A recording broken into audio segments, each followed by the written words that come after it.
et on va partir directement, un petit focus sur l'IA.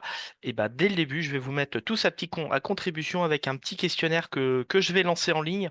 C'est un petit peu pour que chacun nous indique aujourd'hui l'IA, vous l'utilisez comment? Alors, le questionnaire, voilà, il doit être publié. C'est bon, C'est bon, Pascal. oui. Donc, l'IA aujourd'hui, je l'utilise jamais. J'ai essayé une ou deux fois, j'utilise occasionnellement, je l'utilise régulièrement. Et une deuxième question par rapport à mon expérience avec l'IA, c'est un outil qui m'aide bien au quotidien quand je le sollicite. C'est un outil qui m'aide parfois, mais qui ne donne pas toujours satisfaction. Il répond pas toujours correctement. Ou alors, je vois toujours pas comment l'IA pourrait m'aider dans mon entreprise artisanale. Alors, on laisse encore quelques secondes le temps Voilà, on vous que laisse un vous petit peu de temps répondiez. Voilà. pour répondre, voilà. Je vois que ça répond énormément, c'est très bien. Et ça va. Allez, je vais vous commenter les résultats je dirais, en direct. Euh, pour la première question, il y en a 23% qui nous disent qu'ils n'ont jamais utilisé l'IA. Il y en a 12% qui nous disent qu'ils l'ont essayé une à deux fois, 42% occasionnellement et 23% régulièrement. Et concernant votre expérience avec l'IA, 48% nous indiquent un outil qui nous aide bien quand je le sollicite, 24% qui nous indiquent qui nous aide parfois mais qui ne donne pas toujours satisfaction, et 28% qui nous disent aujourd'hui je ne vois pas comment l'IA peut m'aider pour mon entreprise. C'est très partagé, hein, pour la deuxième question. Ouais, très partagé et même des choses. On va revenir un petit peu sur la première. Un petit focus. Voilà, un petit focus sur l'IA. L'IA, c'est un sujet qui est très très très vaste et aujourd'hui on va en voir qu'une petite partie. L'IA, vous le connaissez notamment tout ce qui peut être vision par ordinateur avec du traitement vidéo, de la reconnaissance d'image, reconnaissance par exemple de plaques d'immatriculation. Certains nous ont dit, l'IA, par exemple, les radars automatiques qui sont au bord des routes, c'est de l'IA parce qu'ils reconnaissent quelque chose qu'ils n'ont jamais vu. Ça peut être du traitement de langage naturel. On peut générer du texte, des voix. Ça peut être aussi de la compréhension. Ça peut aussi être dans le domaine de la robotique, de l'automatisation. On peut automatiser des process de la robotique.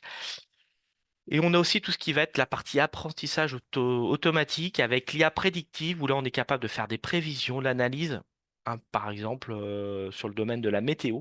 Mais nous, ce qui va nous intéresser ce matin, ça va plutôt être l'IA générative. C'est là où on va générer du contenu ou synthétiser du contenu. Voilà. Donc tout à l'heure, certains nous ont dit, je n'ai jamais utilisé l'IA. Ben, on l'a tous en fait, un jour ou moins, plus ou moins utilisé sans le savoir. Tout simplement, lorsqu'on utilise par exemple son GPS, et ben, le GPS, c'est un outil d'intelligence artificielle. Mais on va faire un petit focus ce matin sur l'IA générative. Alors pourquoi cette révolution? On en parle depuis, je dirais, un an ou deux. C'est un graphique que j'aime bien.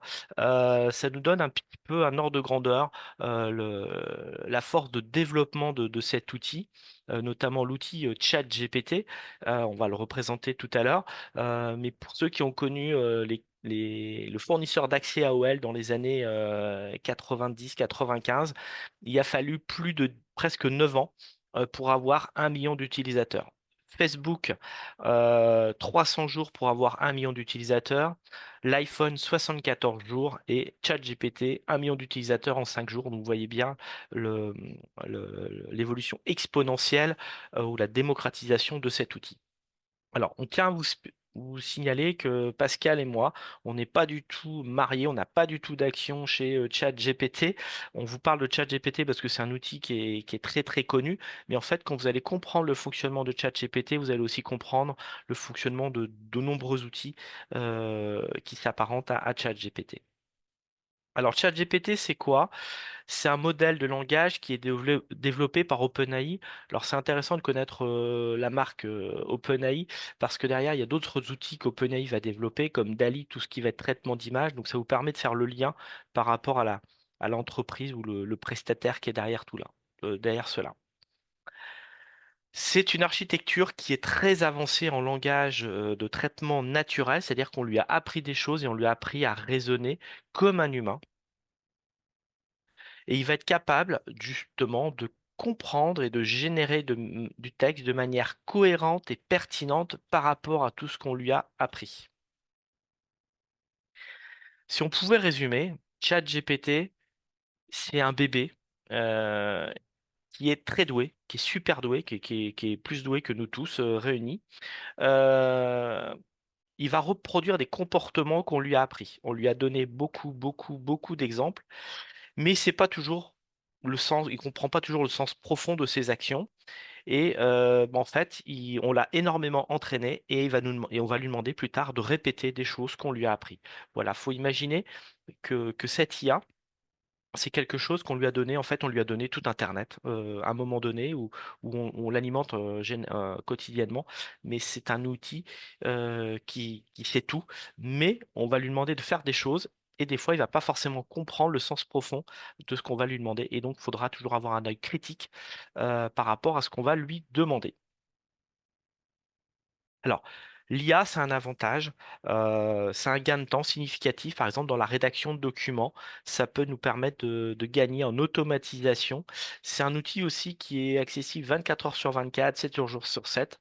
C'est un super assistant, je dirais, qui est jamais malade, qui est jamais en congé, qui fait jamais grève. Au niveau de la qualité, on va pouvoir personnaliser des documents, des choses, et ce sera notre intelligence à nous en tant qu'humains à le faire travailler pour pas qu'on ait tous le même document ou la même présentation. Et moi, j'ai une façon de rédiger des documents, Pascal en a une autre. Et l'idée avec cette IA, c'est qu'on garde aussi notre personnalité et qu'on n'ait pas tous la même présentation et qu'on soit pas tous formatés de la même manière. C'est un outil qui va nous permettre de créer et de résoudre des problèmes. On va pouvoir personnaliser notre demande, ça va pouvoir refléter la personnalité d'une entreprise, ça pourra être cohérent avec notre image. Alors, il faut bien se mettre en tête que l'IA ne va pas inventer. Elle va reproduire ce qu'on lui a appris. L'IA ne va pas être un outil pour une révolution technologique. Si on veut concevoir un nouveau système qui n'existe pas, ce ne sera pas l'IA qui va nous le faire, parce que l'IA aujourd'hui reproduit ce qu'on lui a déjà appris. Alors l'IA a quand même des limites. Ça peut régénérer des réponses incorrectes ou biaisées. Et tout à l'heure, un certain nombre de personnes nous ont bien indiqué que l'IA elle m'avait donné satisfaction, mais qui avait quand même des choses qui étaient erronées. Ça peut être des réponses incorrectes, ça peut être des réponses biaisées. Et on verra tout à l'heure, je vous ai proposé préparé un petit exemple où on peut avoir quelque chose d'incohérent par rapport à ma demande. Dans tous les cas, lorsqu'on va avoir une réponse, ça va nécessiter une supervision humaine, notamment pour les tâches critiques. Alors, les tâches critiques, ça peut être des tâches par rapport à la sécurité, mais ça peut être aussi des tâches par rapport à la légalité, à la réglementation. Si on peut s'aider de l'IA, par exemple, pour réaliser ces conditions générales de vente pour créer, qu'on va insérer dans son site internet, mais attention, il faudra bien les relire, voire les faire valider par un expert dans ce domaine-là. Ça peut être un assistant qui va nous aider à le rédiger, mais ce n'est pas un assistant qui va nous le valider. Donc voilà, dans ce sens, on parle de tâches critiques. Retenez que l'IA ne comprend pas toujours véritablement ce qu'on lui propose, ce qu'on lui demande. Il fonctionne toujours sur des prédictions statistiques. C'est-à-dire, si on lui demande qu'est-ce que mange une souris, à 95%, l'IA va sûrement nous répondre des souris, parce que le mot souris et le mot chat sont toujours associés. Mais le chat ne mange pas que des souris, mais statistiquement, il y a de fortes chances qu'on nous réponde des souris s'il n'y a pas plus de précision dans ma demande. L'IA peut être aussi un peu feignante, hein. Elle pourra nous donner ce qui sort le plus rapidement possible, ce qui est statistiquement le plus pertinent. Ça nécessite un investissement de l'utilisateur. Donc aujourd'hui, vous assistez à un webinaire, je le rentre dans cette phase d'investissement. On ne peut pas se lancer avec de l'IA sans avoir, nous, au préalable, appris à avoir quelques connaissances pour ces outils, je dirais, pour éviter la génération d'erreurs, de réponses incorrectes ou d'être complètement désarçonné devant un tel outil. Dans son entreprise, dans son quotidien, il faudra peser les avantages potentiels et les inconvénients d'utilisation de l'IA et pour voir comment je peux l'utiliser ou pas dans mon entreprise. Si aujourd'hui vous êtes capable de faire une tâche en une demi-heure et que l'IA peut vous aider à la faire en 2 heures, bah surtout arrêtez l'IA, ça vous fait perdre du temps. Inversement, une tâche que vous faites aujourd'hui en une demi-heure et si l'IA peut vous aider à la faire en 2 ou 3 minutes, bah pourquoi pas ne pas l'utiliser pour gagner en gain de temps, en productivité et faire d'autres tâches à la place qui seraient plus complexes ou qui vont impacter directement sur votre chiffre d'affaires. Le risque, c'est de devenir dépendant à ces outils d'IA. Donc, il faut qu'on continue de réfléchir avec notre cerveau aussi, de se poser les bonnes questions. Donc, ne devenons pas dépendants technologiquement de cet outil. Et donc, un conseil, ayez toujours un œil critique sur la production générée par ces outils d'IA. Relire, vérifier, recouper, relire, vérifier, recouper. Alors, un grand principe avec ces outils d'IA, et quand vous l'aurez, si qu'on a bien compris ce fonctionnement avec le chat GPT, mais du coup, ce sera la même chose avec Mistral, le chat, ou Gemini, ou Claude, ou d'autres outils. Il va falloir lui donner des instructions. C'est ce qu'on appelle le prompt. Et on va pas travailler de la même manière avec ces outils d'IA comme on fait une recherche dans Google. Aujourd'hui, quand vous faites une recherche dans Google, dans le moteur de recherche le plus utilisé en France, voire dans le monde, on tape 2 ou 3 mots-clés. Eh bien, il ne faut pas du tout avoir cette même approche avec les outils d'IA. Il va falloir rédiger, donner des instructions. Moi, si je donne en 2 mots une commande à Pascal, je suis sûr à 99% que ça va pas satisfaire ma demande parce que j'aurais pas tout exprimé clairement ma demande, donner des précisions. Et c'est ce qu'on appelle le prompt. C'est quoi le prompt? Ça va être une série de données, une série d'instructions qu'on va fournir à l'IA. Il va utiliser ces informations justement pour générer la réponse ou créer notre texte ou créer l'image ou créer une autre forme de média, par exemple une vidéo.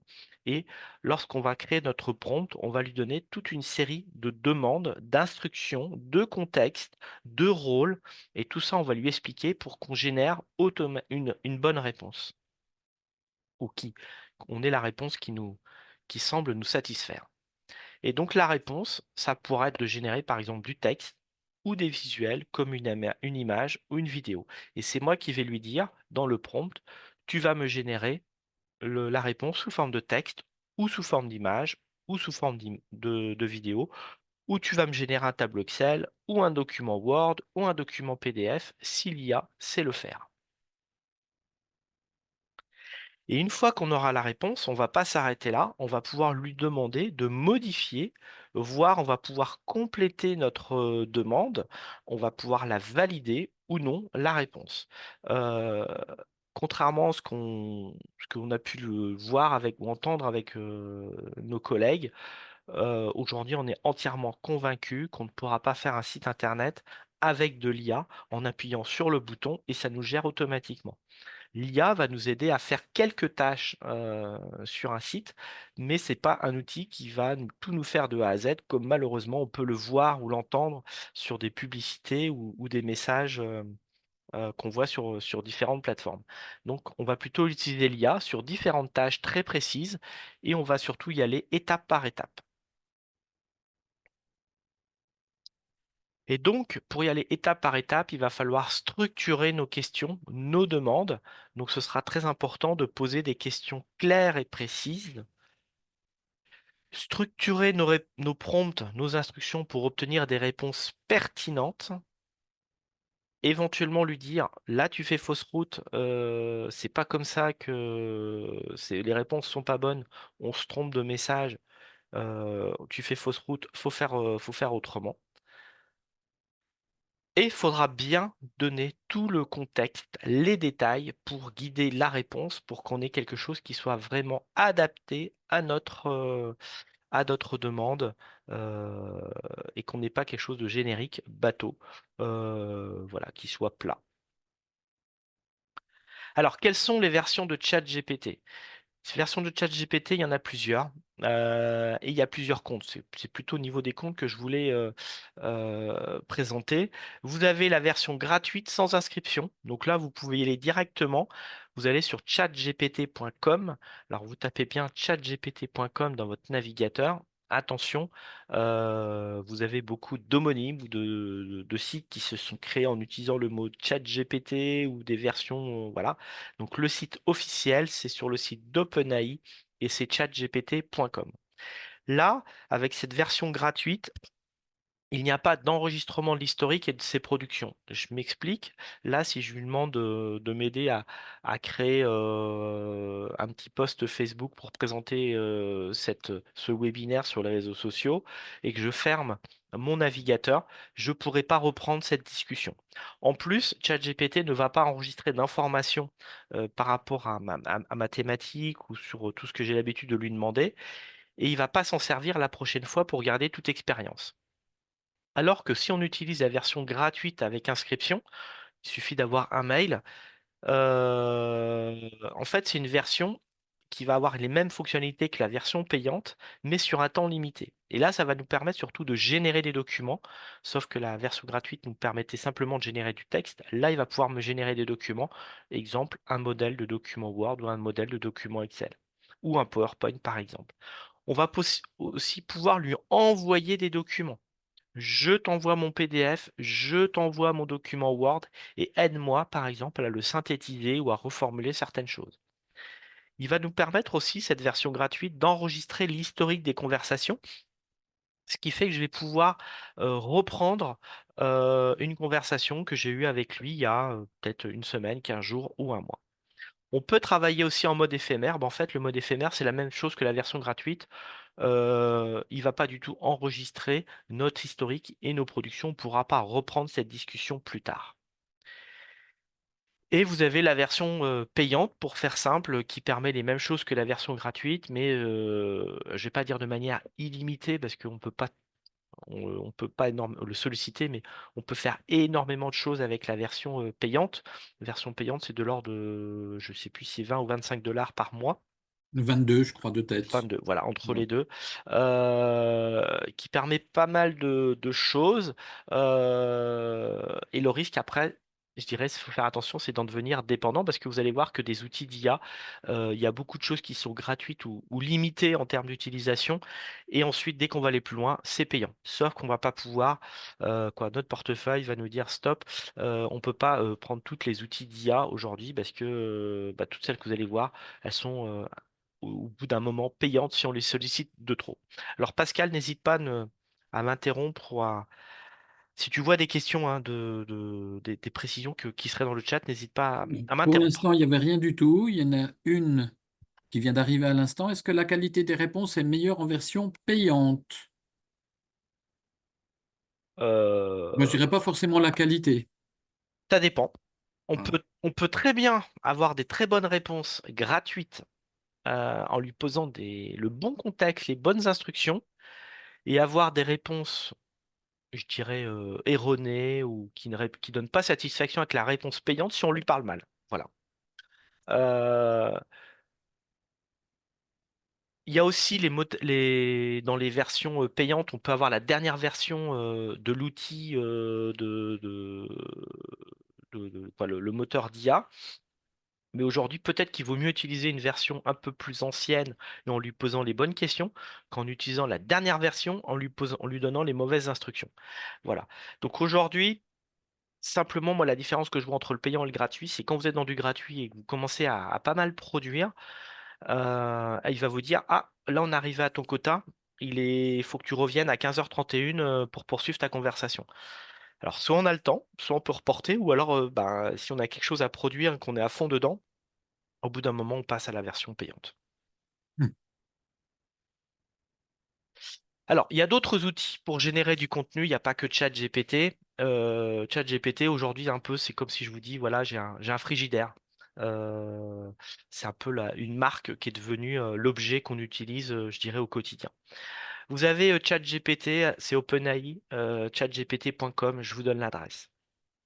Vous avez aussi Mistral, qui est 100% français. Alors Mistral, il se positionne entre les outils d'IA américains et puis les outils d'IA asiatiques, chinois. Et bah, il est entre les deux, il essaye de trouver sa place. Bah, il faut l'utiliser pour se faire son avis.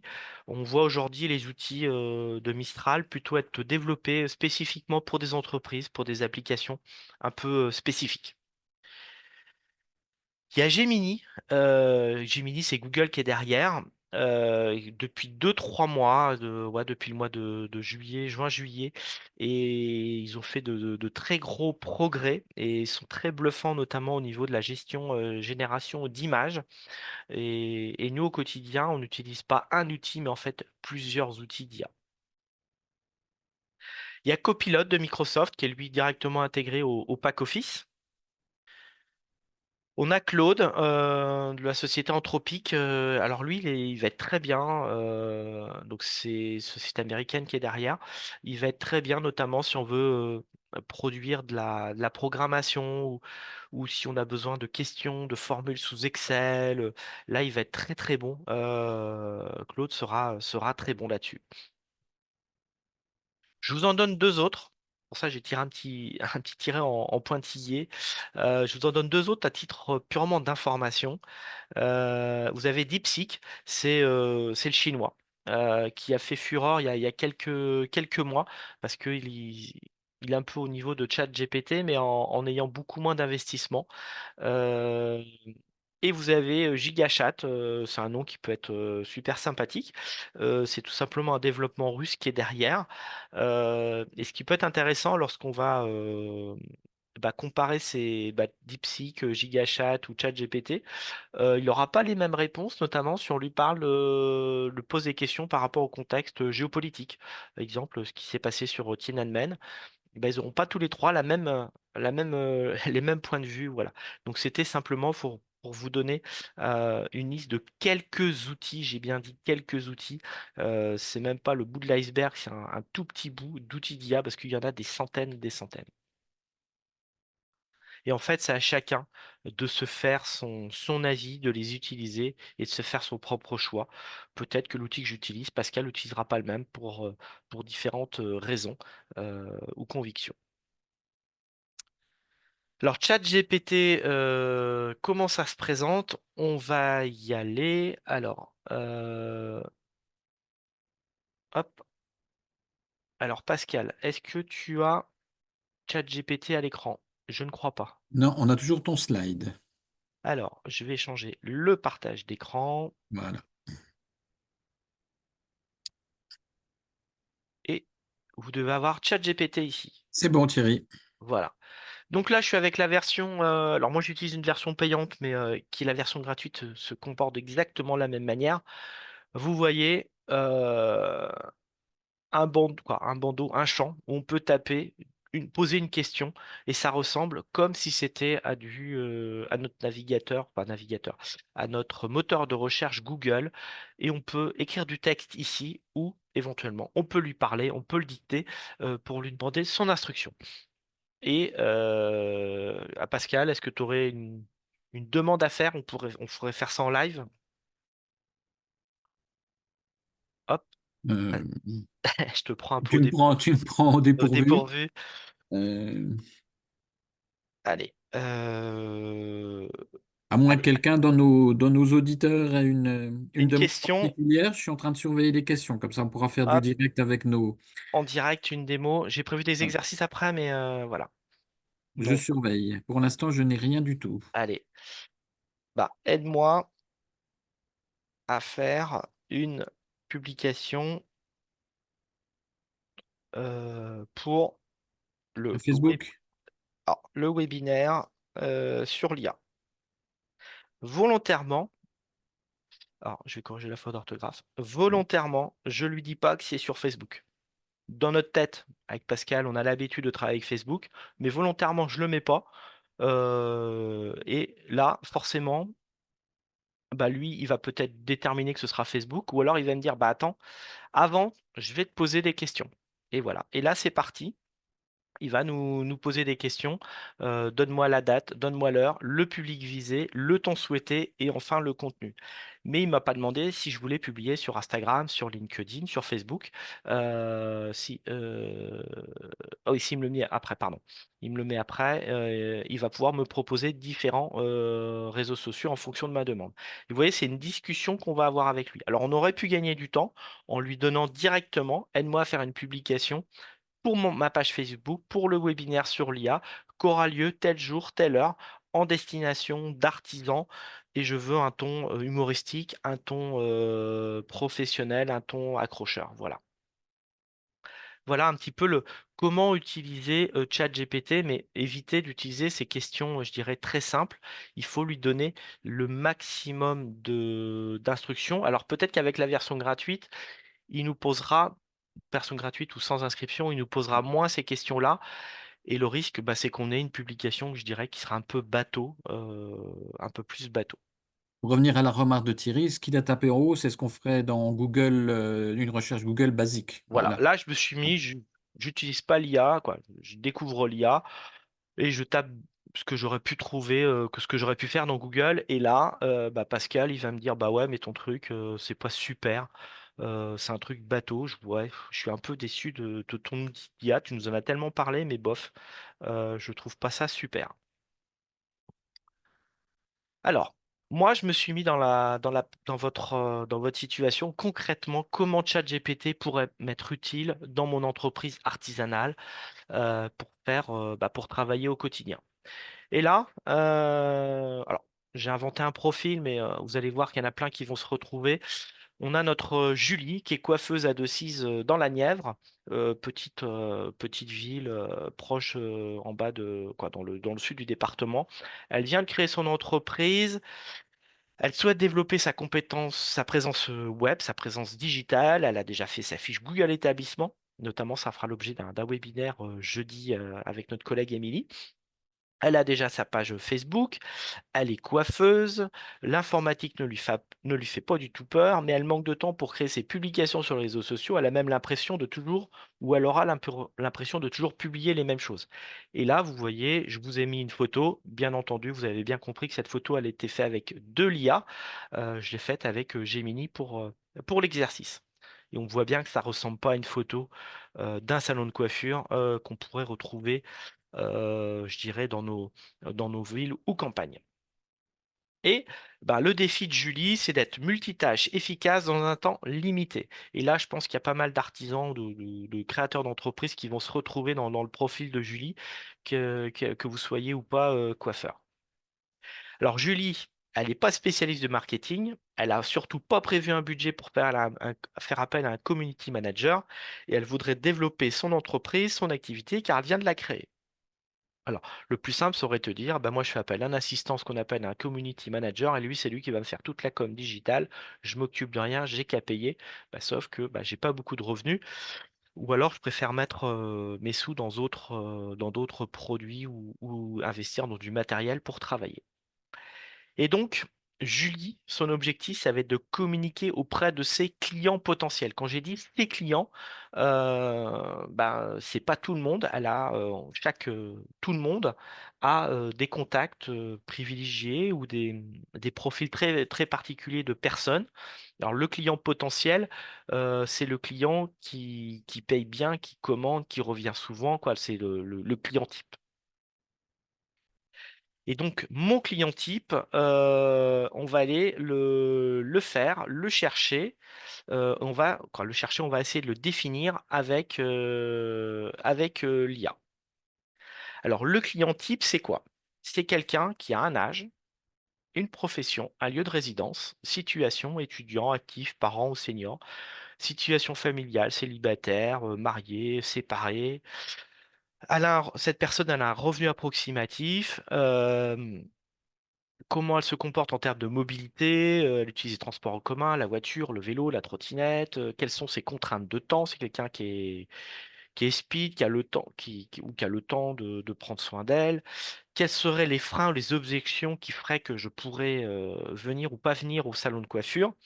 Et aujourd'hui, comment je m'informe euh, en termes de communication pour échanger ou avoir des informations pour choisir un coiffeur. Est-ce que j'utilise le téléphone, les SMS, les courriels, les réseaux sociaux, bref, tous ces outils-là. Et voilà, donc typiquement, c'est important pour chacun, pour cibler sa communication, de dire: «Bah, moi, je vais cibler plutôt les jeunes, je vais plutôt cibler les 30-40 ans ou je vais plutôt cibler des personnes qui pourront être, je dirais en retraite ou, d'un certain âge». Et du coup, on va pas utiliser les mêmes leviers ou les mêmes modes de communication. Si je m'adresse à des personnes âgées, je suis pas sûr que TikTok soit le plus adapté. Si je m'adresse à des jeunes, des étudiants, je suis pas sûr que Facebook ce soit le canal de communication le plus adapté aujourd'hui. Et donc, c'est ce qu'on appelle dans le jargon le persona. Alors, comment est-ce qu'on pourrait faire pour aller comment est-ce qu'on pourrait faire, ravi de revoir Thierry, comment est-ce qu'on pourrait faire pour définir ce persona? Là, vous vous retrouvez devant le syndrome de la page blanche et ce qui peut être, réalisé, une petite technique que je vous propose pour réaliser vos prompts, hem, on est-ce qu'on pourrait pas faire le prompt du prompt? Donc je vais demander à l'IA de me rédiger le prompt pour, heu, rédiger le prompt pour, définir ce persona. Et là, je vais faire un petit copier-coller de ce que j'ai. Hop, donc là, on va lui dire: «Tu es un expert du marketing digital, heu, aide-moi à réaliser le prompt, heu, pour définir le profil de client type». Hop, je regarde, je fais pas de fautes, j'évite de faire des fautes d'orthographe.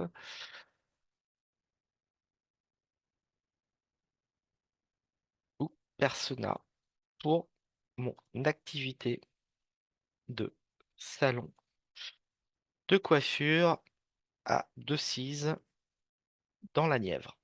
Bon, pendant que Thierry continue, vous voyez que là, c'est hyper précis, hein, c'est loin de la remarque, la première question qu'on a posée sur Google bêtement tout à l'heure. Là, il y a déjà, on lui demande de jouer un rôle, nous, on s'identifie bien à notre métier, notre lieu, etc., hein. Donc ça, c'est important de bien définir le contenu du prompt. Donc, tu es mon assistant et tu es le super assistant, tu es un expert du marketing digital, c'est-à-dire qu'on met la barre très haut. Donc, je veux réaliser le prompt pour définir euh, le, le profil de client type ou persona. Donc, ça, c'est des mots-clés, lui va connaître, pour mon activité de salon de coiffure à Decize dans la Nièvre. Donc, lui, on va le lancer en direct. Alors, soit il me donne réponse tout de suite, ou, eh ben non, il me donne la réponse directe.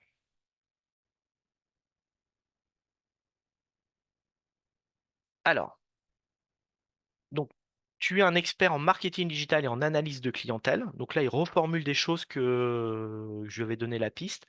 Ta mission est de définir un ou plusieurs personas types pour un salon de coiffure situé à Decize dans la Nièvre. Et voici les informations. Alors, je ne vais pas tout vous lire parce que c'est assez long. Et là, euh, je vais le recopier. Hop, je vais le recopier et je vais recommencer une nouvelle discussion. Et là, je vais lui soumettre maintenant mon prompt. Et ça, moi, j'étais bien incapable de rédiger ça la première fois et d'avoir pensé. Et donc voilà, il nous parle du nom fictif, de son âge, de son profil socio-démographique, du comportement, des motivations, des freins, des canaux de communication, des messages.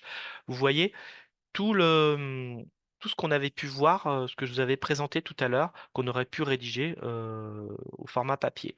Et donc là, il me dit, tu vas me proposer trois personas distincts. Allez, c'est parti, on lance la demande. Alors pour compléter, hein, on a une remarque de Nathalie. Le rôle d'expert, il est important parce qu'on lui donne le niveau de réponse qu'on souhaite avoir, hein. Est-ce qu'on veut une réponse top top, une réponse moins top top, etc.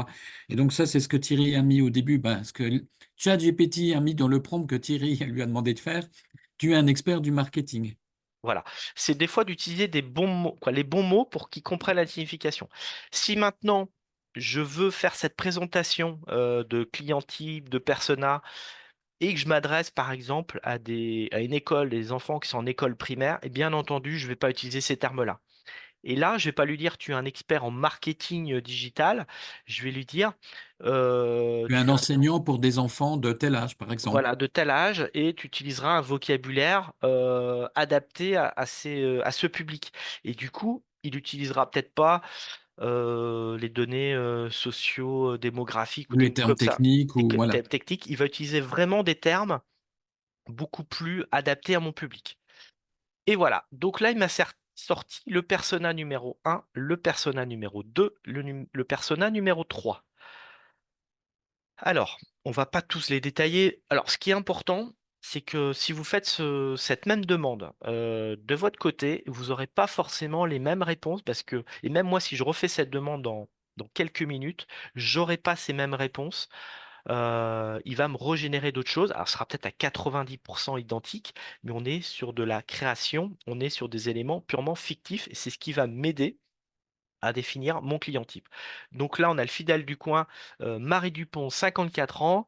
Elle est mariée, elle a deux enfants. Elle est employée à la ville de Decize. Elle habite dans le centre-ville et elle va à 5 minutes à pied au salon. Elle y va 6 à 8 fois. Elle y va, pardon, pas 6 fois par semaine. Elle y va toutes les 6 à 8 semaines. C'est 45 euros en moyenne de budget par visite. Elle veut un accueil chaleureux, de l'écoute, du résultat, bref. Elle, ce qu'elle aime pas, par exemple, dans un salon, c'est les changements de personnel, les cris à la carte qui sont peu lisibles. Elle est peu sensible aujourd'hui aux tendances capillaires trop modernes. Donc, c'est peut-être pas à cette personne-là que je vais lui proposer des couleurs flunchy, des choses comme ça. On a David Martin, 38 ans. Lui, il est artisan électricien, il est pressé. Lui veut trouver un salon pratique, rapide et fiable. Et puis on a la jeune maman connectée, on a Camille, 29 ans. Pareil, on peut aussi redemander à ChatGPT de nous faire des profils un peu plus extrêmes. On pourrait lui demander un profil d'une personne qui a autour de 18-20 ans, puis une personne qui a par exemple 70 ans. Voilà. Pour Par revenir à la rapport remarque de Nathalie, c'est pas que les réponses sont forcément moins bonnes, c'est qu'elles sont moins adaptées au public qu'on veut cibler derrière, hein. Si on n'avait pas mis expert en marketing, ça ne veut pas dire que la réponse serait incohérente ou mauvaise, mais elle serait peut-être moins ciblée ou pas adaptée à notre public. C'est pour ça qu'il faut bien définir le rôle qu'on veut faire jouer à ChatGPT. Voilà.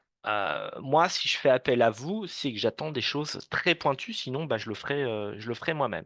Alors, vous voyez que cet exercice-là, on aurait tous pu le faire en amont avec notre feuille blanche, et puis d'avoir dit, bon, allez, on invente des profils, et là, vous voyez, on a des choses qui sont quand même assez cohérentes. Et pareil, là, quand je vois les budgets pour être dans un salon de coiffure, bah, ça a aussi à moi de regarder, de dire, bah voilà, par rapport au budget que j'avais prévu de client type, est-ce que c'est dans mes cordes ou pas?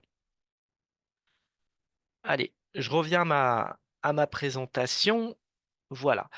Ça, c'est un autre exemple de prompt qui peut être adapté à pas mal d'entreprises. Là, c'est un prompt que je me suis fait, donc je refais pas tout ce travail qu'on vient de faire en amont. On peut aussi le rédiger. Ça, vous pourrez bah, le retrouver ou vous pourrez prendre une photo ou un imprimé écran de prompt que je vous propose. Toujours, je suis un expert du marketing digital et là, j'ai même précisé dans le domaine de l'artisanat. Vous voyez, j'étais encore un peu plus précis. Tu sais identifier des personas pour des commerces et activités artisanales sur le territoire 2. Vous mettez votre département. Et pour mon salon de coiffure, pour hommes, femmes, ou ça peut être que pour hommes, ou que pour femmes, ou que pour les enfants éventuellement, peux-tu m'identifier trois personas types? Alors on met trois, ça pourrait être six. Et puis là, je vais pas redétailler, mais on décrit ce qu'on attend. Et on peut lui-même lui dire, si c'est OK pour toi, réponds à ma demande. Sinon, pose-moi des questions pour t'assurer de bien comprendre ma demande et n'hésite pas à la challenger. C'est typiquement lorsque je vais bah, confier une mission, par exemple, à Pascal, je vais lui dire, t'as bien compris ma demande, c'est OK pour toi. Si t'as pas compris, n'hésite pas à me reposer des questions. Vous imaginez que vous êtes en discussion avec un enfant, un bébé, et vous lui demandez de reformuler. T'as bien compris ce que j'ai te demandé. Voilà, c'est pas qu'on a un rôle enfantin, mais c'est pour s'assurer qu'on va partir dans la bonne direction et qu'on va pas faire fausse route. Alors, ça paraît peut-être évident ce que dit Thierry là, mais quand on s'adresse à un client, vous doutez bien qu'en fonction de notre zone géographique, de notre ville, de notre ruralité, on va pas avoir les mêmes demandes ou les mêmes besoins ou les mêmes souhaits d'information. Donc c'est pour ça qu'en reprenant le début du texte de Thierry, je le veux sur tel département et dans telle commune. On va pas demander le même type d'information à un Parisien ou à un Dijonnais ou à quelqu'un qui est dans une commune plus rurale. Donc ça, ChatGPT ne peut pas le deviner, hein, donc il faut bien qu'on lui précise le rôle qu'on veut. Allô? Allô? Oui, oui. Il y a une coupure. Voilà. Il y a une coupure de ton côté, Pascal. Le Vous. message est passé? Alors, oui, ce qui est important, c'est de bien donner le rôle. Et typiquement, vous, quand vous voyez arriver un client dans votre commerce, vous le voyez, je prends le coiffeur ou la coiffeuse, bah, lorsqu'elle va me voir arriver dans le salon de coiffure, et ben quand elle va voir ma tête, elle va savoir ce qu'elle va pouvoir proposer ou pas proposer. Et ben Google, pas Google, pardon, ChatGPT, lui, il va pas avoir tout ce contexte. C'est pour ça qu'on va lui dire au départ tous les éléments pour fais-moi la meilleure proposition adaptée à ma personne. C'est bon, Pascal, tu m'entends? Oui, oui, c'est bon. Ok. Impeccable. Donc, par exemple, pour identifier nos cibles, tu es un expert dans le marketing digital. Aide-moi à créer un prompt pour définir des profils de clients type ou persona pour un salon de coiffure artisanale. Donc ça, bien entendu, vous pouvez le modifier, l'adapter si vous, bien entendu, vous n'avez pas un salon de coiffure. Alors, c'est Et- justement une des questions à laquelle je viens de répondre à l'instant. Est-ce qu'on procède de la même façon si je suis coiffeuse à domicile? Ben oui, mais sauf Bah que oui. là, on va changer le contenu. C'est ce qu'évoquait Thierry à l'instant, en disant définir un client type pour mon activité de coiffeuse à domicile dans telle commune, dans telle zone géographique, Ah oui. etc. Parce que coiffeuse à domicile, à Dijon ou une petite commune de Côte d'Or rurale que je n'ai pas forcément le nom sous la main, Pascal, le comportement sera pas du tout le même. Ou on va pas proposer de se développer en tramway si on est à Pouilly en Ossois, par exemple. Exactement. Et le risque, bah, 6 mois après, derrière, je fais un copier-coller bête et méchant sans comprendre ou sans avoir analysé le contexte. Si je dis, bah, venez à mon salon de coiffure en tramway à Pouilly-en-Ossois, bah, je suis mais absolument pas du tout crédible et ça sent à fond l'IA, le chat GPT, et là, ça peut que vous desservir. Pensez bien que ChatGPT, c'est un assistant, hein, c'est ce qu'on disait, comme Thierry l'évoquait tout à l'heure. Si vous demandez à quelqu'un de vous filer un petit coup de main, il va vous poser des questions. Vous habitez où? Vous visez quel type de public? Il se déplace comment? C'est exactement ce qu'on a dit tout à l'heure. Il faut qu'on soit très, très, très précis au niveau de notre interrogation et de notre demande. Alors, Pascal a dit, il va me poser des questions, mais des fois, il ne me posera pas de questions, l'outil d'IA. Et il va partir bille en tête. Et ça va être à nous de lui dire attention, attends, j'ai oublié de te dire ça. Donc soit Louis, l'outil d'IA nous pose des questions, ou soit faut bien lui donner toutes les choses. Et pareil, quand vous avez un employé ou un assistant ou un apprenti dans votre entreprise, la première fois quand vous lui demandez quelque chose, si c'est des choses, je dirais, assez pointues, bah, vous lui faites confiance. Mais derrière, il y a toujours une étape de validation de votre part avant de remettre, de transmettre la réponse. Et bah là, c'est exactement la même chose. Une chose aussi importante dans les outils d'IA, éviter de transmettre des informations personnelles. Alors là, tout à l'heure, j'ai dit que j'étais sur un salon de coiffure à Decize, il n'y a pas de problème.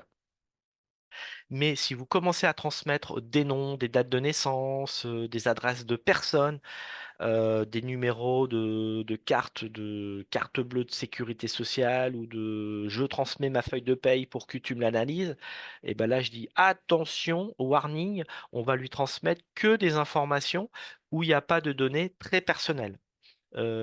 typiquement, bah, on pourra cacher des numéros ou des dates de naissance ou des numéros de sécurité sociale, numéro de carte d'identité, je ne sais quoi. Donc aussi attention à ces outils d'IA, on ne transmet pas n'importe quoi à l'IA. Et là, bah, une fois que j'ai défini mon persona 1, mon persona, je vais lui dire, on va aller faire des publications sur ma page Facebook. Et là, je retourne sur mon Facebook et ce que je voudrais, moi, c'est cibler sur ma page Facebook Marie Dupont qui a 54 ans, qui est sur Facebook. D'ailleurs, ça tombe bien, elle est sur Facebook.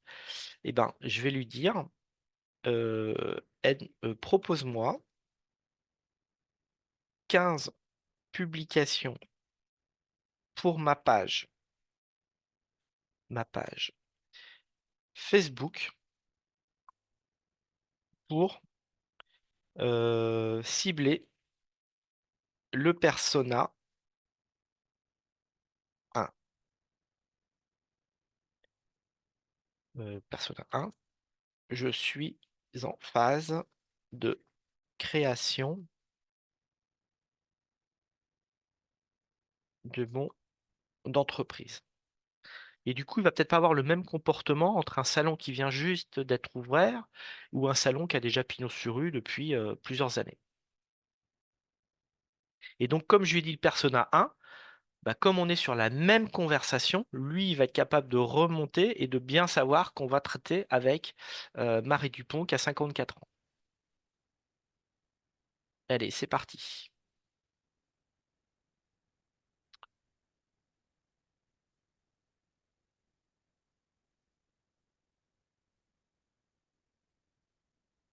Vous avez vu qu'il reformule, hein, pour être Mm, sûr de notre coup, mm. hein, il reformule la question de Thierry au départ pour voir on a bien compris la demande. Ben, il a bien compris la demande, pardon. Et donc, avant l'ouverture, il me dit, un nouveau salon de coiffure ouvre bientôt à Decize, un lieu convivial à taille humaine où l'on prend le temps de vous écouter et de vous chouchouter. Et là, il vous propose de mettre une photo de l'enseigne ou de la façade en cours de préparation.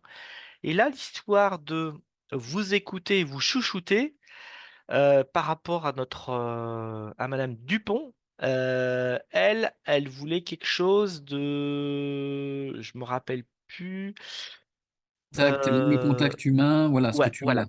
Aimer la proximité, le contact humain, la discussion, elle veut de la confiance, elle veut pas changer euh, les changements de personnel, voilà. Et vous voyez, le, la petite ligne qu'on a ici, bah, on touche une ficelle de la personne. Et là, elle me propose de mettre une enseigne ou de la façade en cours de préparation.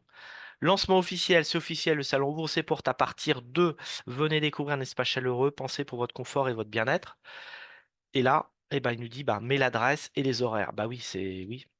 L'ambiance du salon. Ici, on ne vient pas seulement pour une coupe, mais pour un vrai moment de détente. Café, sourire et écoute garantie. Et là, photo de l'intérieur, lumière douce, coin café ou déco. Alors, si on met café, sourire, bien sûr, je pense bien que vous aurez le sourire, mais pensez aussi qu'il y ait du café dans le salon. Ce serait dommage de dire qu'il y a du café et que vous avez rien.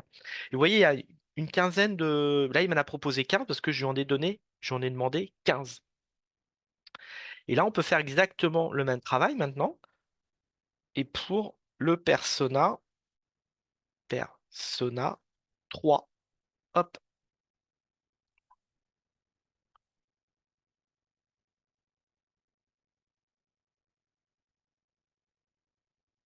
parce qu'on mérite tous, tout un moment rien qu'à soi. Bienvenue dans un salon pensé pour les femmes actives, modernes, apaisants et 100% vous. Et donc là, photo du salon, ambiance cocooning. Et là, on s'adresse aux dames précisément. Bah, ça ne veut pas dire qu'on oublie les messieurs, mais on fera peut-être une autre publication pour cibler les hommes. Et vous voyez, là, on est à 30 publications. Facebook et nous on dit aux artisans bah allez ce serait bien de publier au moins une fois par semaine et une fois par semaine ben ça veut dire 52 publications et ben là, rien qu'avec ces trois personas, vous voyez, on a déjà un potentiel de publication, de contenu, je dirais énorme. Alors, petite remarque personnelle, ne recopiez pas, je dirais simplement tout ça sur votre Facebook parce qu'il y a ces petits icônes qui sont assez représentatifs de ChatGPT. On Donc sait ça d'où fait ça vient. voilà, on sait d'où ça vient. Alors, si vous avez déjà l'habitude de mettre des icônes, bah continuez. Mais sur Facebook, on peut trouver des icônes qui sont pas forcément les mêmes que ChatGPT. Voilà, c'est ça sent des fois un peu trop, je dirais, ça sentirait un peu trop le ChatGPT. Et vous voyez, ce qui est important avec cet outil, il m'a pas tout fait en un seul coup avec le texte, la photo. On est bien d'accord que là, on s'y est déjà repris. On a fait, je dirais, deux étapes, quoi, trois étapes pour arriver à faire cette publication. Et il nous manquerait encore des étapes si on veut générer des images de photos ou de modifier des photos grâce à l'IA.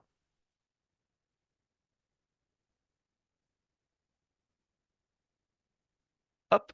Et donc, on peut aussi utiliser l'IA pour faire des visuels. Exemple, je lui ai envoyé un prompt. Alors là, je l'ai fait avec Gemini, parce que Gemini, je trouve qu'il est meilleur en termes de gestion d'images, mais c'est purement personnel.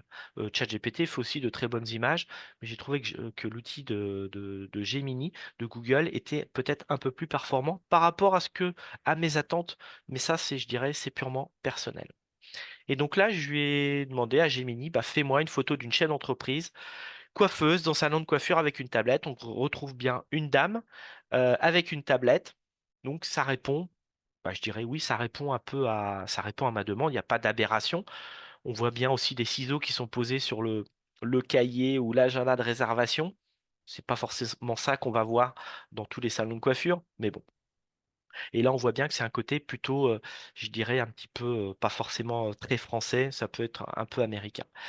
Alors, petit piège, regardez ici, vous avez un espèce de croix Des blanche ou un pictos. carré picto. Ça veut dire que ça a été généré par de l'IA. Donc, si vous mettez ça directement sur votre publication, je vais dire, hop, ça c'est fait avec de l'IA, c'est fait avec Gemini. Donc, pensez soit à couper ce petit picto ou à faire de la retouche d'image pour le supprimer. On peut pas lui dire, enlève-moi le picto. Je crois qu'il va pas vouloir. Je crois pas. Il va pas vouloir. Alors, je continue un peu dans mon raisonnement. Euh, L'IA peut me dire, ah, tiens, ce serait bien que tu mettes la photo ou une ambiance avec des enfants dans ton salon de coiffure parce que tu s'adresses aussi aux enfants. Et puis, on avait la maman de 29 ans qui a des enfants. Donc, ça pourrait être aussi sympathique de publier une image avec des visages ou des enfants. Alors, qu'est-ce que je fais? Eh ben, je fais mon prompt. Donc, pareil, je le mets toujours sur un piédestal. Tu es un expert dans la création des prompts euh, pour la création de visuels avec Gemini. Aide-moi à créer le prompt pour générer une image d'une fratrie, d'une famille avec deux paires de ciseaux et deux prénoms fictifs.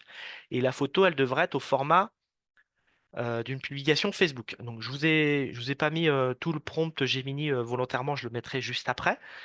J'envoie ça à Gemini, il me fait la réponse et j'obtiens ça. Et là, est-ce que ça répond à ma demande?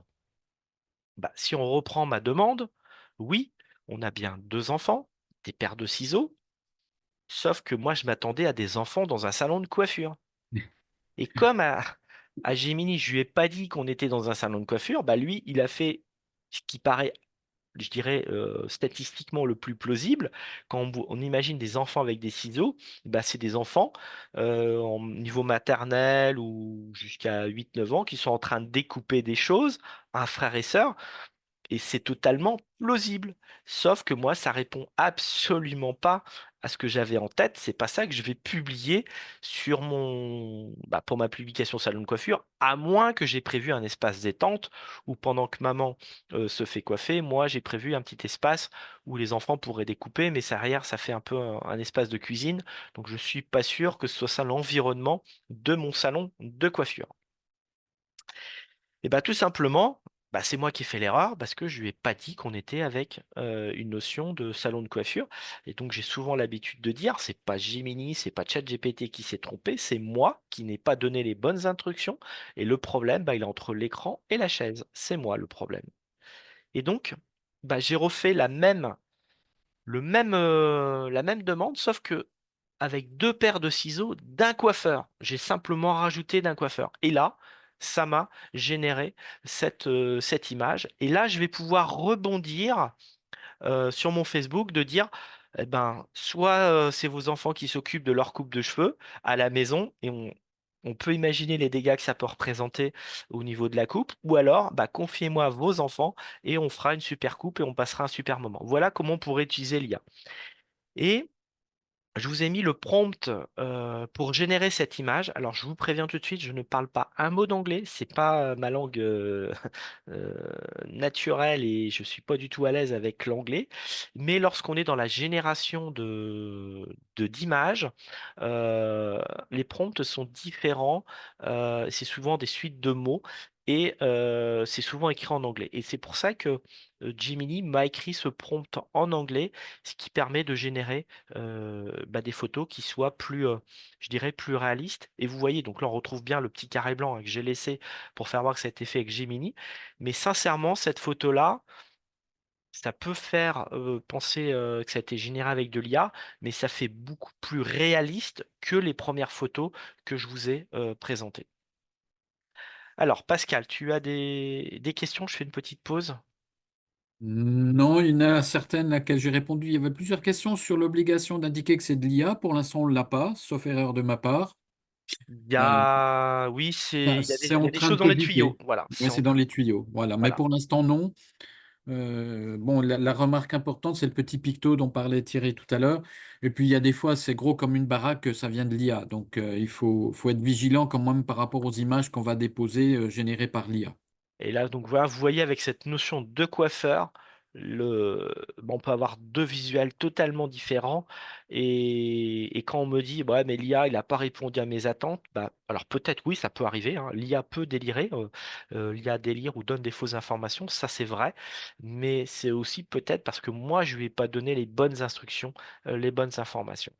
C'est vrai, pour revenir à la première image, salon de coiffure, si on ne le dit pas un salon de coiffure en France ou telle Voilà. spécialité, il ne peut pas le deviner, hein. Il a beau être très fort, il ne va pas deviner que Bah, c'est bah, tel type de salon. il va faire la chose classique, voilà, Voilà. qui sort classiquement, statistiquement, ce qui devrait sortir. On C'est peut, co- bon. on peut continuer sur la communication. Toujours, tu es un expert du marketing digital. Aide-moi à créer un calendrier éditorial pour mon salon de coiffure avec un ton professionnel et l'entreprise vient juste d'être créée. Et là, ça va me sortir des idées de communication. Euh, alors, hop, je vais reprendre. Euh, je bascule s'il veut basculer. Hop, je reprends. C'est bon. Euh, hop, calendrier. Alors, on va se remettre là. Alors, on peut continuer sur la même conversation, mais aide-moi. Alors, on va toujours lui redire. Alors, je vais lui redire que tu es un expert du marketing, mais comme on est déjà dans la même conversation, il le sait déjà. Mais je vais quand même le répéter. Aide-moi à créer un calendrier éditorial pour mon activité. Et là, il va me proposer, qu'est-ce qu'il pourrait me proposer? De publier sur les réseaux sociaux, peut-être de faire ma fiche Facebook, peut-être de faire des flyers, peut-être de faire des affiches, peut-être de publier sur Instagram ou LinkedIn ou TikTok. On va voir ce qu'il va nous proposer.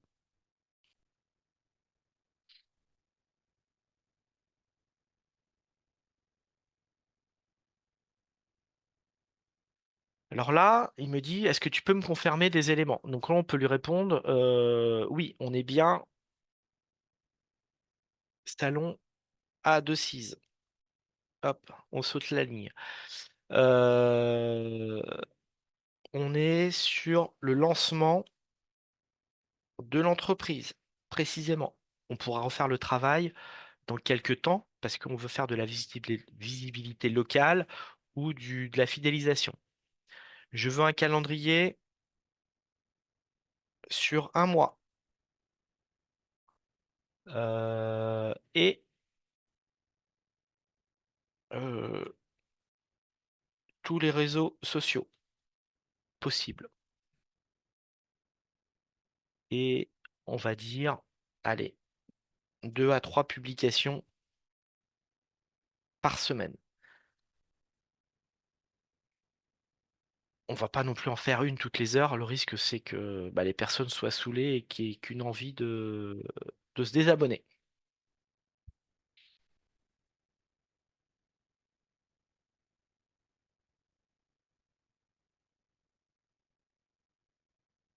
Et là, il me propose tout le travail que je pourrais mettre en place jour par jour. Alors bien sûr, en adaptant les jours de la semaine.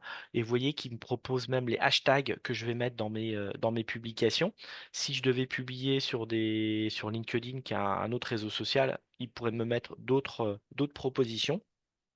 Et là, il y a le jour, le thème, le contenu, l'idée de poste et le visuel qui peut être proposé, la photo de l'enseigne, le coin détente, éventuellement une petite vidéo courte. Ça, c'est sur la semaine 1. La semaine 2, on est l'ouverture officielle, la présentation de la coiffeuse, le témoignage d'un client ou du premier client ou les premiers retours. Donc, bien sûr, c'est des témoignages réels, pas fictifs, hein. Euh, la semaine 3, l'engagement à la proximité. La semaine 4, la visibilité. Et on attire de nouveaux clients. Ça, par exemple, de proposer un jeu concours, de faire des photos avant-après, des messages de remerciement pour ceux qui sont venus. Voilà. Et là, il me propose aussi des aspects. Facebook, il me dit prioriser les posts longs et humains avec interaction, questions, remerciements, partage. Instagram, plutôt des visuels lumineux avec des stories régulières, des hashtags géolocalisés avec les hashtags 26, hashtag Nièvre, hashtag salon de coiffure 58. Il me propose de la fiche Google Business Profile, donc la fiche Google établissement, tiens. Faudrait que je me renseigne là-dessus. Ça peut être des stories, des appels à l'action pour inciter les gens à commenter, réserver, donc créer vraiment une dynamique. Et vous voyez tout ce travail qui peut être fait, qui va nous faire gagner énormément de temps, notre fameux community manager, bah, qu'on a payé, je dirais, 0 €, mais qui peut nous apporter un travail énorme, une aide énorme.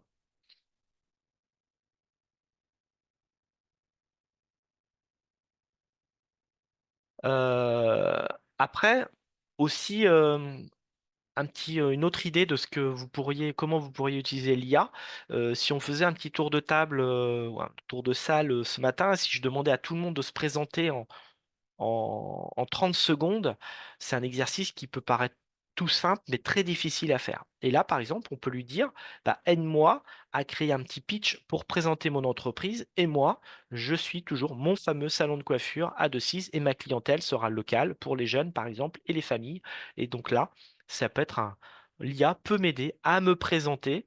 Bien sûr, je pourrais reformuler ce que me proposera l'IA, mais ça peut être un très bon outil. Et ça, par exemple, je l'ai vécu tout simplement la semaine dernière, hein. On avait un petit tour de table et se présenter, c'est un exercice qui peut être très difficile, qui peut être anodin en étant, je dirais, très synthétique et en faisant passer le maximum de messages en un temps très court. Euh, Ça peut aussi m'aider à remplir la fiche Google établissement. On le verra jeudi. Pour remplir sa fiche, il y a tout un tas d'informations à remplir. Et notamment, on a la description de l'entreprise et on est limité à 750 caractères.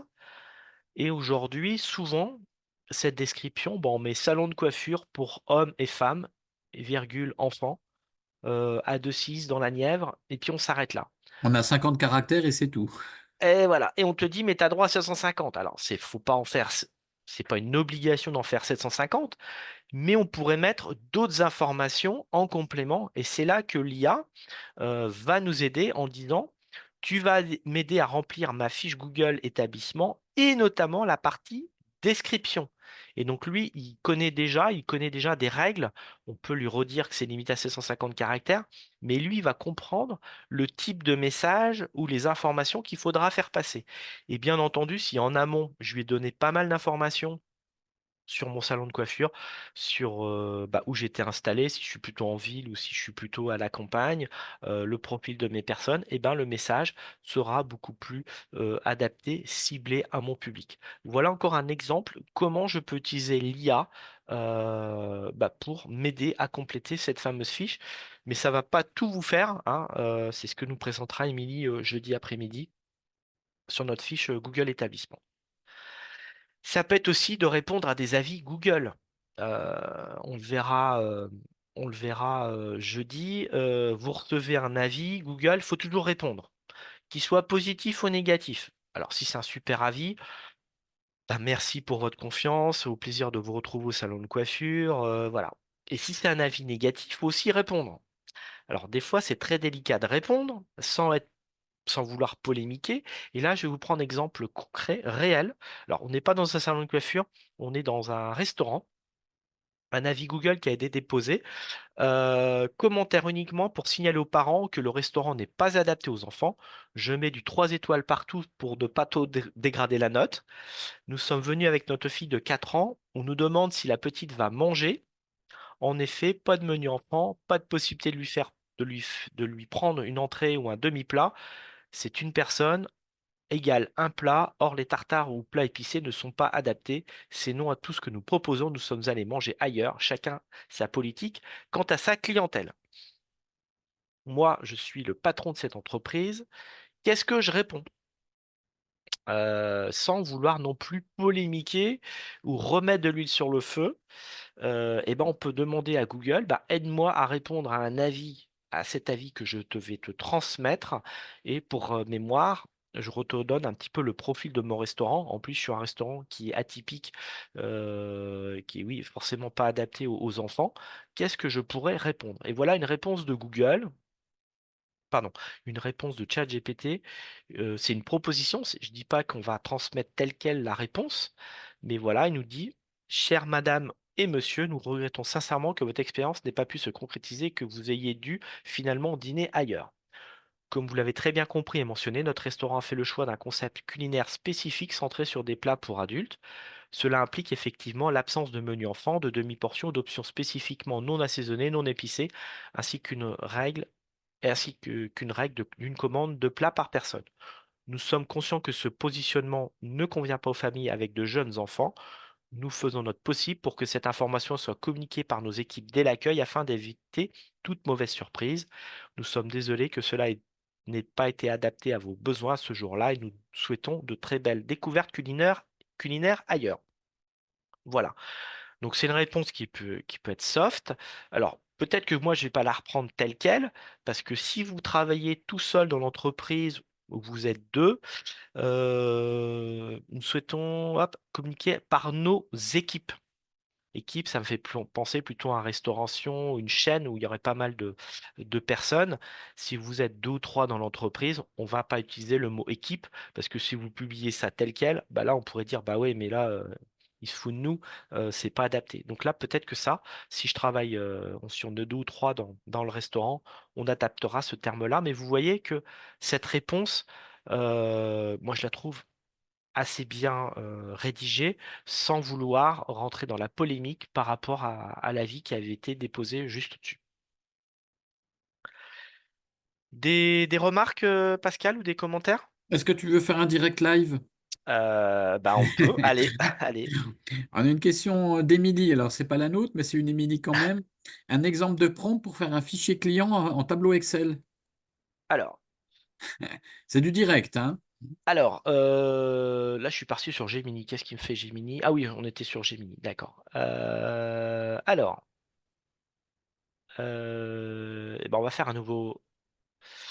Une en nouvelle faire un nouveau, conversation? une nouvelle conversation. Alors, tu me redemandes, tu veux un modèle de fichier client Ouais, Excel. oui. Par contre, j'ai pas plus d'informations. Il faut qu'on prenne une activité. On revient à la remarque de tout à l'heure, une activité, une zone géographique, Alors, domicile, pas domicile. pas forcément. Alors, soit j'y connais rien et je balance, excusez-moi pour le terme, je mets ma question comme ça, ou alors, dans ma tête, j'aimerais bien que le tableau soit formaté avec la colonne 1, le nom, la colonne 2, le prénom, la colonne 3, l'adresse. on peut aussi avoir les deux approches. Alors, tu es un expert d'Excel. Euh, Tu vas m'aider à réaliser une trame, parce qu'il va pas nous remplir le fichier client, hein, parce qu'il ne C'est connaît pas ça. mes clients. Donc ce qui m'intéresse, c'est Le euh, fichier client. une trame de fichier client pour mon activité Les euh, plomberies. de plomberie. J'étais en train de passer du bâtiment, donc on est sur la même, on est sur la même. Donc tu vas m'aider à réaliser une trame de fichier client pour mon activité de plomberie. On peut Tu rajouter conforme RGPD? conforme RGPD, alors je vois pas à quoi ça peut apporter parce que là Ben, c'est un tab. l'acceptation. Ouais, mais après c'est comment je vais remplir mes données. Non, moi je le mettrai pas parce que c'est Mhm. comment je vais exploiter ce tableau Excel après dans l'entreprise. C'est comment je vais le remplir. Donc là, on est d'accord que moi, c'est uniquement la trame Excel parce que je suis pas un super spécialiste d'Excel. Je le comprends, quoi. Je le comprends, je l'interprète comme ça. Tu me un fichier Excel. Voilà, on va commencer, on va tenter hop, une trame de fichier client. Sous Ce Excel. fichier, ouais, sous Excel. Ce fichier Devrait être au format Excel ou hein? me permettra de me permettra. On fait beaucoup de fautes, hein. Me permettra de suivre les clients et prospects. Alors le client, c'est celui qui a passé commande, le prospect, c'est celui qui a pris contact avec moi, mais Et encore pas client. qui n'est pas client. Euh, Hop, il va me dire bien sûr. Alors, il vous dit toujours que c'est une excellente initiative, que c'est super, il vous dira jamais que c'est nul, hein. Éventuellement, il me dira, est-ce que tu es sûr que c'est adapté à ton domaine? Alors, qu'est-ce qu'il me propose? Alors, c'est pas du tout anodin qu'il me propose 89 000 au cerf. Tout simplement, comme moi je l'utilise beaucoup, il sait que Il te connaît. Pascal vous l'a dit que j'étais basé à Auxerre, il a compris que moi j'étais dans Lyon ou sur Auxerre. Donc si Pascal fait le même exercice, il mettra peut-être pas Auxerre.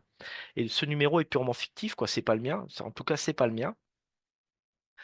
Et donc là, il me propose le tableau, mais il n'est pas sous Excel. Euh, donc, est-ce que ça correspond un petit peu déjà à ma demande? Catégorie, le nom, nom, prénom sont dans la même colonne, l'adresse, le code postal, la ville, le téléphone, le mail, le type de contact et la date du premier contact. Éventuellement, ça peut être aussi un historique des interventions, la date, le nom, le type d'inter, le délai d'observation, le temps passé, le montant, le devis réalisé, la facture liée, la prochaine action. C'est pas mal. Voilà. Donc, qu'est-ce que moi je voulais? Moi, sincèrement, quand tu m'as posé la question, dans ma tête, c'est ce que je voulais, c'était plutôt la feuille 1. Hmm. Peut-être que toi, Pascal, ta C'est bien demande, la feuille 2. c'était Hmm. peut-être aussi la feuille 2. Du coup, ça peut me donner des idées. Tiens, voilà. Et la feuille 3, il me dit, c'est des statistiques. Donc là, peut-être qu'il va me faire des tableaux ou des camemberts, je ne sais pas. Et là, pour l'instant, il nous a toujours pas généré le fichier Excel, alors que je lui avais Hmm. demandé. Mais du coup, il m'a proposé tout un tas de choses. Souhaites-tu que je te génère directement avec les trois feuilles? Eh ben oui, bien Bah sûr. oui, avec plaisir. Avec plaisir. Avec plaisir. Hop.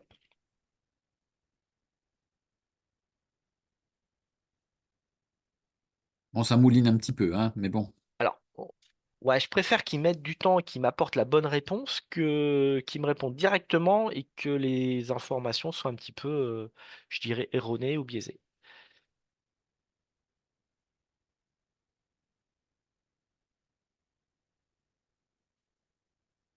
Donc là, il travaille.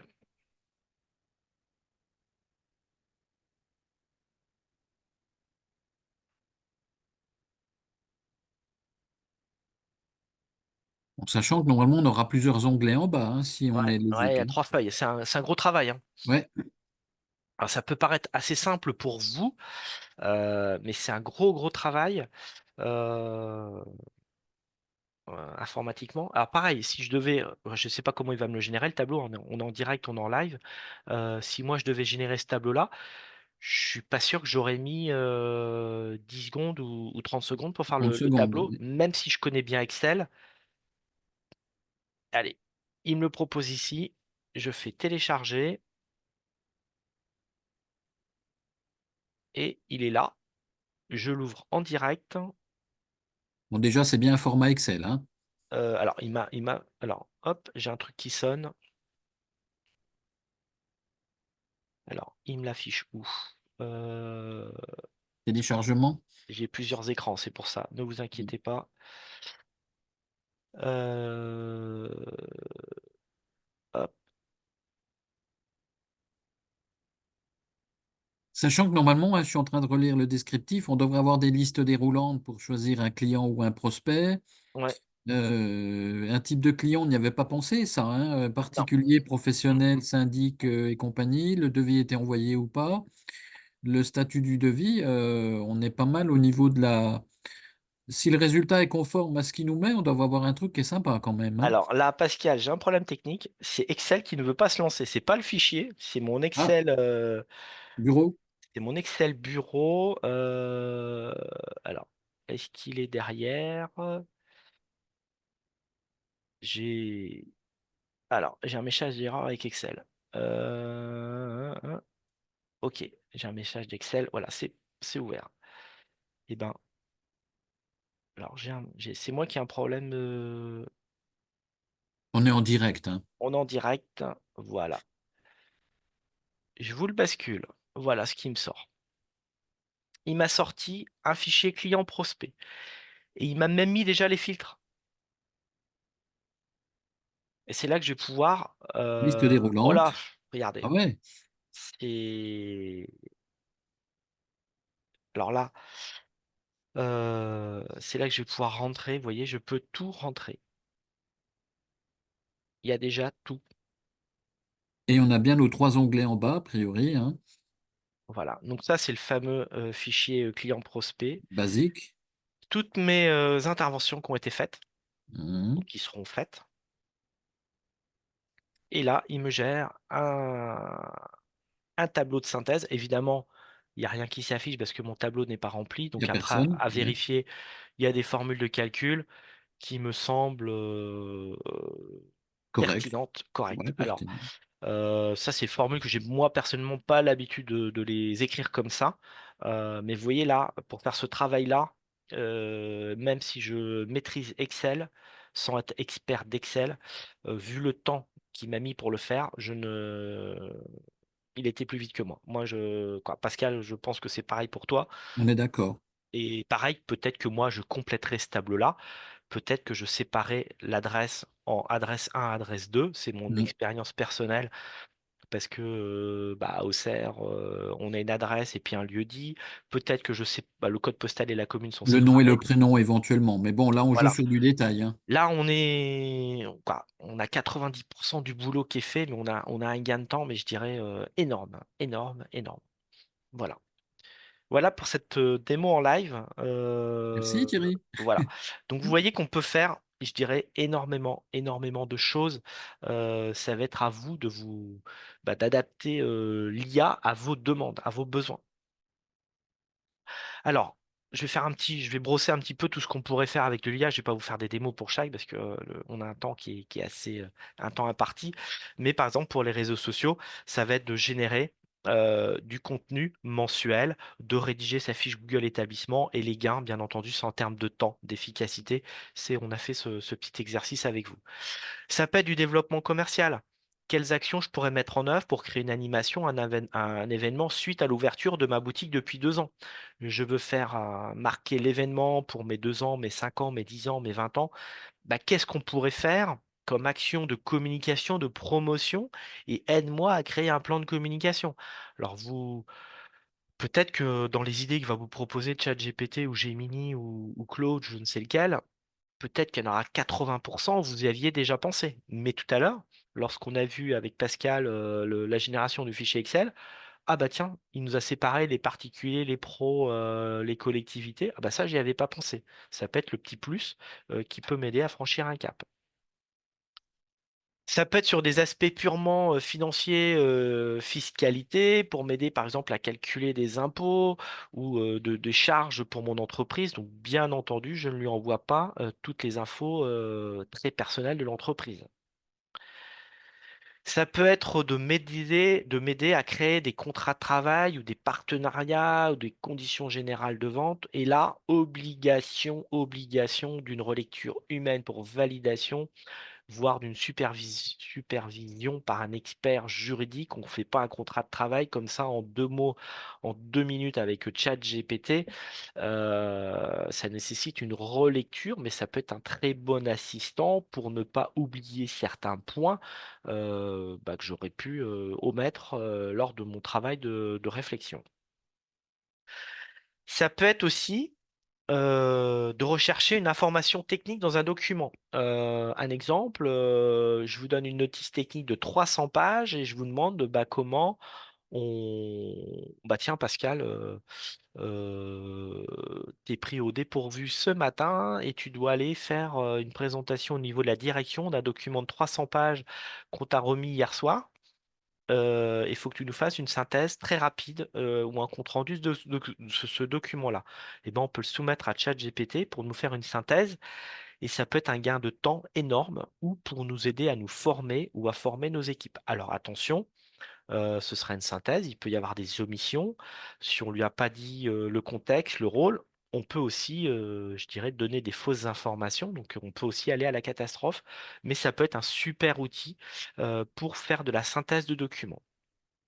Ou de la comparaison de documents, hein. On a 4 fiches d'offres, je sais pas, de Devis, moi location de voiture ou je sais pas.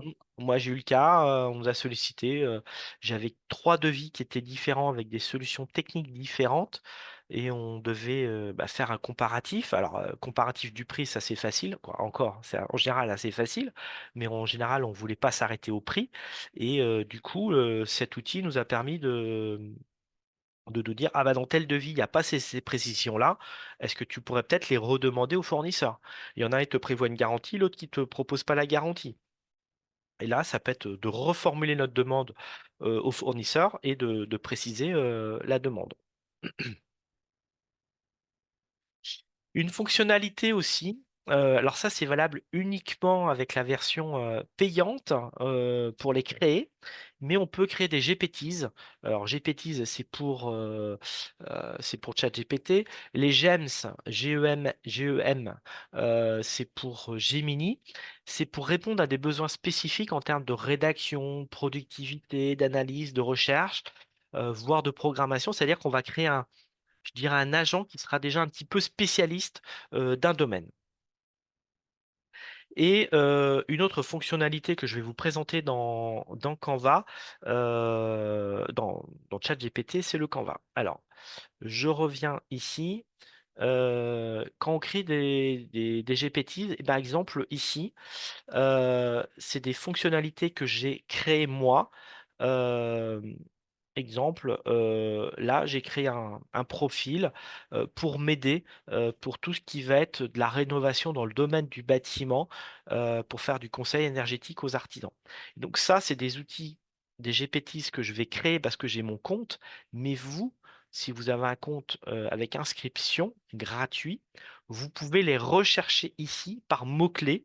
Vous pouvez rechercher des experts qui ont été faits. Alors moi, vous pourrez pas je pourrais pas partager ma fiche Google établissement parce que euh, il n'y a que moi qui peux l'utiliser parce que ChatGPT ne veut pas diffuser de GPTs avec des marques et des noms.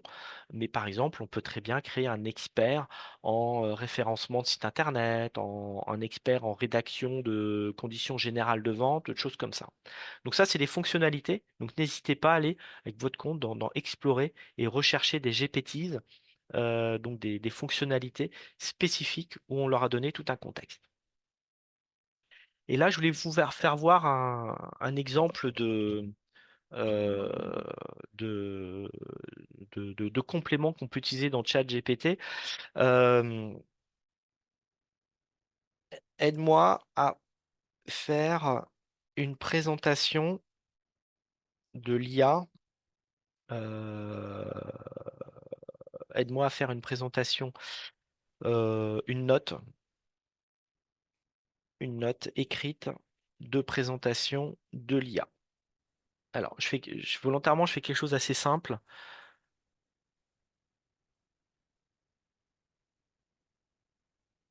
Voilà. Donc là, il me fait une présentation sur l'IA.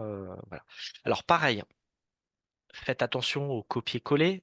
Quand vous recopiez ça dans vos dossiers avec les points noirs, ça sent le chat Mhm. GPT à plein nez. Voilà. Donc là, il me fait une note de présentation sur l'IA. Sauf que Pascal, il m'a dit, oui, mais Thierry, moi, je voudrais que tu me fasses une présentation pour une école maternelle. Pour des enfants qui sont en école maternelle, je voudrais faire cette présentation oui, à des enfants. Et bien là, vous allez écrire, ouvre un canvas. Alors, c'est pas Canva, hein, c'est un canvas. Euh, hop. Alors, je laisse travailler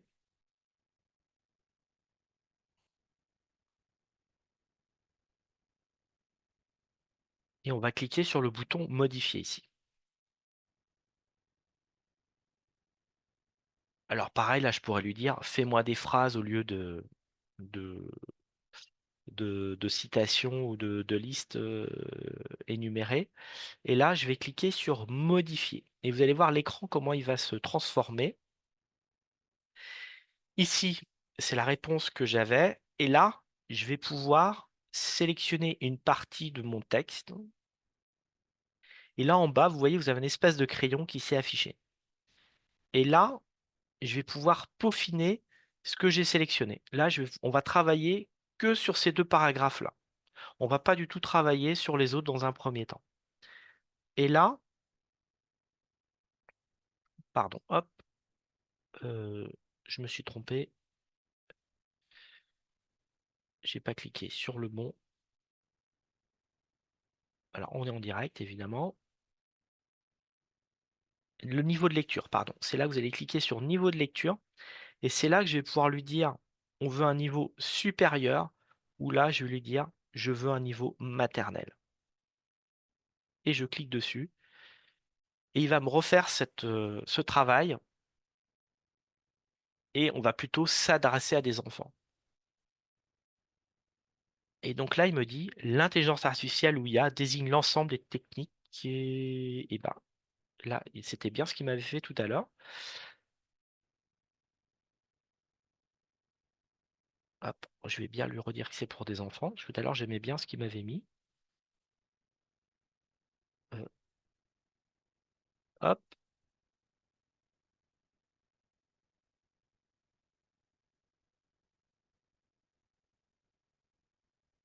voilà.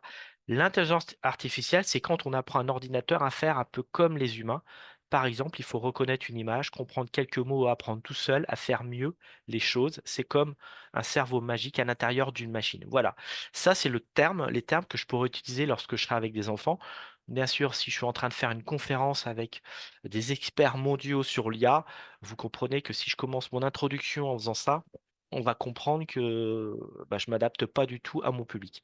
Vous voyez cette notion, donc ouvre un canvas, ça va vous permettre d'affiner ou de compléter, d'étayer, et notamment c'est cette fonctionnalité qu'on va utiliser lorsqu'on va par exemple travailler sur des documents comme les conditions générales de vente. On va pouvoir lui dire, bah, cette partie-là, faut que tu me la détailles un peu plus, faut que tu la peaufines avec cette notion ici de peaufiner, tu vas développer un peu plus le contenu. Où là, on pourra lui dire, bah, ajuste la longueur, développe un peu plus ou développe un peu moins. Voilà. Donc ça, c'est des petits outils spécifiques à ChatGPT, mais qui peuvent être très utiles bah, pour faire travailler les outils d'IA. Voilà, j'en ai fini sur ChatGPT, sur les outils d'IA. Pascal, est-ce que tu as des Non, remarques, des non, non. questions ou Peut-être une précision que tu as parlé des versions payantes tout à l'heure. La version payante, elle est payante et on l'arrête quand on veut. C'est pas, un mois? On la paye sur un voilà, mois. c'est Voilà. ça. Hein, on n'est pas sur un abonnement qui court pendant une durée indéfinie. On l'arrête quand on veut. Donc ça peut être une piste aussi de se dire, bah, pendant un mois, avec les exemples qu'a pris Thierry tout à l'heure, on se focalise sur un certain nombre de domaines, un certain nombre de choses. On paye on va dire grosso modo 25 euros par mois pour ce mois-ci, puis après on est tranquille. Voilà, c'est le même raisonnement que vous pouvez avoir avec Canva pour générer des visuels ou des images lors de ma création d'entreprise. Pendant un mois, je fais le maximum de boulot, de travail, et au bout d'un mois, j'arrête la version payante et je reviens à la version gratuite et on peut faire du one-shot. Alors attention à toutes les offres que vous voyez. Des fois, j'ai des artisans qui me disent, oui, moi j'ai trouvé une offre à 20 et quelques euros, moins euros. Je m'engage sur un an et j'ai droit à plein d'outils d'IA. Je me dis toujours, attention, est-ce que c'est bien la version de ChatGPT ou est-ce que c'est pas des cousins, des gens qui se font passer pour? Donc attention lorsque vous prenez des offres packagées, de bien s'assurer qu'on utilise le bon outil pour lequel on s'est engagé. Je J'ai te, plus la- de questions, Thierry, c'est tout bon, hein. Eh ben, écoute, je te laisse présenter les actions de la chambre de métier. Voilà, donc au niveau de l'équipe numérique qu'on vous a présenté tout à l'heure, on peut vous aider sur le numérique sur un certain nombre de choses. Le premier point, c'est un autodiagnostic où là, en quelques minutes, vous pouvez faire un état des lieux sur le numérique dans votre entreprise. Après, on a des actions un peu plus individualisées et complètes, notamment le diagnostic, où là, on va le faire généralement en présentiel avec vous pour travailler et faire un état des lieux sur les différents aspects de gestion, de réseaux sociaux, de sites Internet, notamment de présence web. En amont de la création d'un site, on peut vous aider à rédiger le cahier des charges pour bien préparer la création du site, que vous le fassiez vous-même ou que vous passiez par un prestataire. Dans la suite logique, bon, on avait parlé tout à l'heure, le diagnostic numérique, il y a un volet spécifique au site et on va dire plutôt la présence web. Et puis sur tout ce qui est obligation légale, parce que là, il commence à y avoir pas mal de choses sur le RGPD, sur Chorus. Là, on est en train de pas mal travailler sur la facturation électronique et on aura d'ailleurs un webinaire ce vendredi matin parce que l'échéance, elle va bientôt arriver. Et puis pour faire le lien avec ce qu'on a évoqué ce matin avec Thierry sur l'IA, vous aider sur l'IA, rédiger vos prompts, à choisir les différents outils. Vous avez vu qu'il y en avait pas mal, donc on peut vous aider à prendre ces outils en main. Et puis après, avec des domaines un petit peu plus spécifiques, un petit peu plus à la carte, des accompagnements numériques sur le numérique, suivant ce que vous avez besoin. Alors avec ces accompagnements et ces actions qui sont gratuites, payantes, financées en partie, donc ça, vous nous contactez, puis on vous expliquera un petit peu, suivant la thématique et suivant la durée, comment on peut mettre tout ça en place au niveau de vos entreprises. Alors, je me permets de lancer un tout petit sondage. S'il y en a qui souhaitent être accompagnés sur le numérique, voilà, je lance le petit questionnaire en ligne. Vous pouvez nous dire, voilà, sur quel La sujet, thématique, la thématique, sans trop détailler votre question, mais s'il y en a qui sont intéressés, vous dites, voilà, moi j'aimerais être contacté pour parler de ça, de ça. Et puis vous nous dites dans quel département vous êtes, comme ça nous permet tout de suite de te transmettre les informations aux collègues qui est en charge soit du département ou qui est plus ou à de la l'aise thématique de la éventuellement, thématique, hein. voilà. Et on vous répondra je dirais, dans la semaine ou dans les 15 jours qui viennent. On a pas mal de demandes pendant cette semaine, donc soyez aussi un petit peu patient, mais n'hésitez pas à nous faire part de demandes, à nous contacter voilà, sur le numérique. Et vous avez euh, toutes les informations sur la semaine du numérique. Et je crois que cet après-midi, Pascal, on va parler justement des réseaux sociaux. Donc j'en ai parlé un petit peu, moi, mais on va voir notre On collègue. fera un petit état des lieux des réseaux sociaux et puis voir comment on peut être bien présent sur les réseaux sociaux et comment éventuellement on peut être accompagné pour améliorer la présence des entreprises sur les réseaux sociaux. Voilà, on vous fera un petit état des lieux là-dessus et on sera en collaboration avec une collègue de la Chambre de métier, Ileana, qui est une de nos spécialistes en matière de com sur les réseaux sociaux, qui nous donnera des pistes sur ce domaine-là. Donc on se retrouve à 14 heures en visio, comme on était tout à l'heure, et puis on aura également d'autres thématiques tout au long de la semaine. Et puis pour terminer, je pense que Thierry, tu seras d'accord avec moi, on pourra vous envoyer. Donc là, on a enregistré la session de ce matin. On pourra, si ça vous intéresse, vous envoyer à la fois les supports et puis peut-être les exemples de prompts que Thierry nous a montré tout à l'heure, si ça vous intéresse. Ouais, vous nous passez un petit mail au mail où vous êtes inscrit au webinaire et puis on vous transmettra les exemples de prompts si vous n'avez pas eu le temps de les imprimer. Ce sera plus facile de vous envoyer au format Word ou un Oui, format facile à recopier et on pourra vous les envoyer si vous êtes intéressé. Vous nous faites un petit mail et puis on vous répondra assez rapidement. Et puis il y aura le replay qui sera disponible dans quelques temps sur notre chaîne YouTube. voilà, le temps qu'on finalise la semaine et puis qu'on charte avec nos collègues de la com, qu'on charte les supports et qu'ils soient sur la chaîne YouTube de la Chambre, on va patienter quelques petits jours. Mais normalement, ça devrait arriver assez vite. Voilà. Voilà, on vous remercie à nouveau et je te remercie Thierry pour l'animation. On vous remercie pour votre présence et puis on espère vous retrouver pour nos prochaines sessions d'ici soit cet après-midi, soit les jours à venir. Merci beaucoup et à bientôt. Merci à vous, bonne journée, au revoir.